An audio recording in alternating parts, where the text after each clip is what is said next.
మరి ఆయన ఎందుకు ఓడిపోయాడు? ఆయన ఆయన నిలబడ్డది పక్క కాన్స్టిట్యున్సీలో నిలబడలే, ఆయన సొంత కాన్స్టిట్యున్సీలో నిలబడ్డాడు.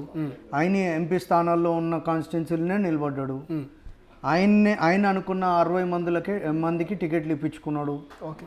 ఈ నేషనల్ జనరల్ సెక్రటరీగా అయ్యిండు. ఆయనకు డిమోషన్ కాలే, ప్రమోషన్ అయింది.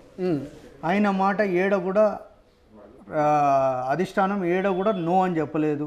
మరి అట్లాంటప్పుడు ఆయన ఎందుకు ఓడిపోయాడు? ఆయన ఒక్కడే ఓడిపోలేదు కదా, ఈటెల రాజేందర్ ఓడిపోయిండు, వీళ్ళంతా ఓడిపోయారు కదా. వీళ్ళందరూ ఎవరు? నేను రాజకీయ నాయకుడిని, నేను సూపర్ తోపు, నేను బాండ్, నేను జేమ్స్ బాండ్ అని చెప్పుకుంటలేడు కదా.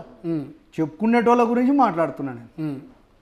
ఎవరైతే చెప్పుకుంటారో ఆయనకు సోషల్ మీడియా టీం ఉంటుంది, వాళ్ళకు ఒకటే పని ఉంటుంది, ముంగటోని తిట్టుడు. బండి సంజయ్ అనే వ్యక్తికి ముంగటోళ్ళని తిట్టడం తప్ప వాళ్ళ టీంకి ముంగటోళ్ళని తిట్టడానికి ఒక టీంని హైర్ చేసి పెట్టుకుంటారు సోషల్ మీడియాలో. ఓకే. వాళ్ళకి మంచి చెడు మాట మర్యాద అని ఏముండదు.